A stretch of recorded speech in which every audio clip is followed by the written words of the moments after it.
Speak live to the SNP MP for Livingston. Good afternoon, Hannah Bardell. Good afternoon. Pleasure to be with you. Good to have you on the programme. Do you welcome Boris Johnson's visit today to Scotland? Nope, I don't. Boris Johnson as Prime Minister of the UK would be welcome in theory, as Nicola Sturgeon, our First Minister, said. But I think it's fair to say now is not the time. There is no reason for him to be coming up here. I am not travelling to London to go to Westminster to do my work there because I can work from home. So can he. And he could have thanked the great people at Valneva and Livingston and those others, who he's met. We're all using modern technology. He could have done the same. It's a vanity trip and it is, in breach of his government's own guidelines and indeed the guidelines that are in Scotland. And I think the folk from Glasgow pretty much hit the nail on the head there.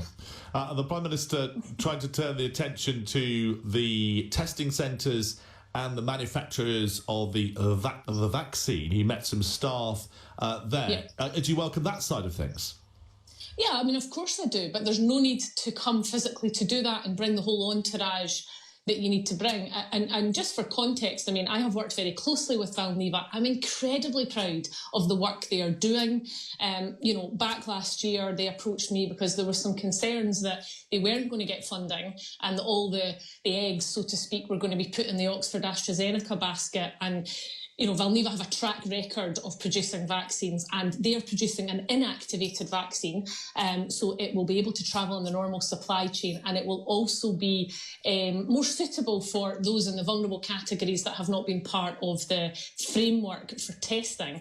And I lobbied very hard for that money. But Boris Johnson did not need to come to Scotland. He could have thanked the staff or he could have waited till, it was safer. I think it sends the wrong message that there's one rule for him and it frankly smacks of or echoes the stuff that we saw in 2014 when our imperial masters were shipped up here to tell us how great the union was.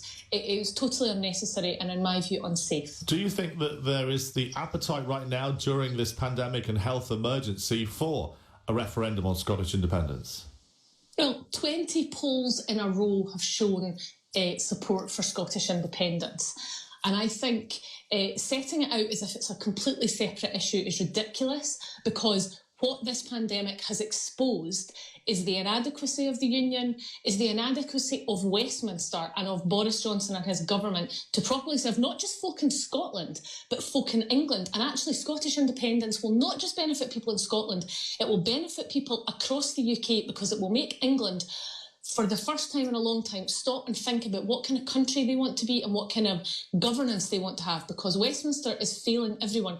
So, in fact, independence is crucial to Scotland's recovery and indeed the recovery and the future constitutional nature of our relationship with each other in the UK. And I think that can only be a positive thing because I think everybody in the UK can agree, whether you're in Scotland, England, Wales, particularly in Northern Ireland, that this union and the way it's been led by successive Conservative governments that people in Scotland have not voted for is failing everyone. So I think that Scottish independence is not just a hugely positive thing that's gaining support. It's actually essential to our recovery as we come out of this pandemic. Boris Johnson saying, and I quote him here, "I don't see the advantage in us getting lost in pointless constitutional wrangling when, after all, we had a referendum not so very long ago." The problem that you have is that he's just saying no and he can continue to say no.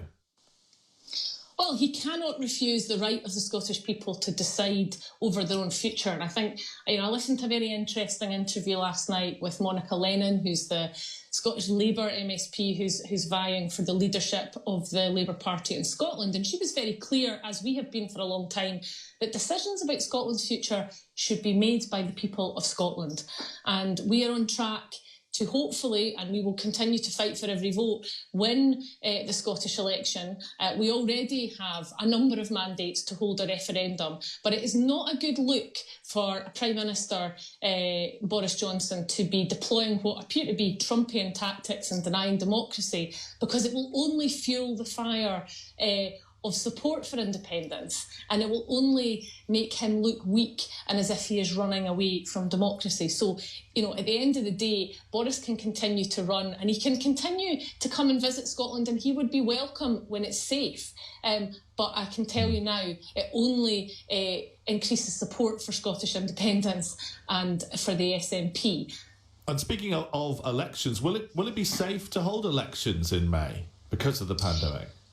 I mean, it's not, for me individually to say what the situation will be. And I think the challenge that we're up against is that it's an evolving picture. We've got robust legislation in place in the Scottish Parliament. And I know that the First Minister, her cabinet, and all of those that are part of that will be looking into what the best way forward is. It's very important that we're able to have safe elections, but it's also very and that everybody gets to exercise their democratic right. And we will have to continue to review things. But the rollout of the vaccine and getting that vaccine, and the part that Livingston and the Livy vaccine, as we're calling it up here, is going to play will be crucial in that. And so Boris Johnson saying stupid things like there wouldn't be a vaccine if the SNP were in charge is really, really unhelpful and petty, because the reality is if Scotland was an independent nation with all the economic powers that countries like the UK, countries of other European nations have,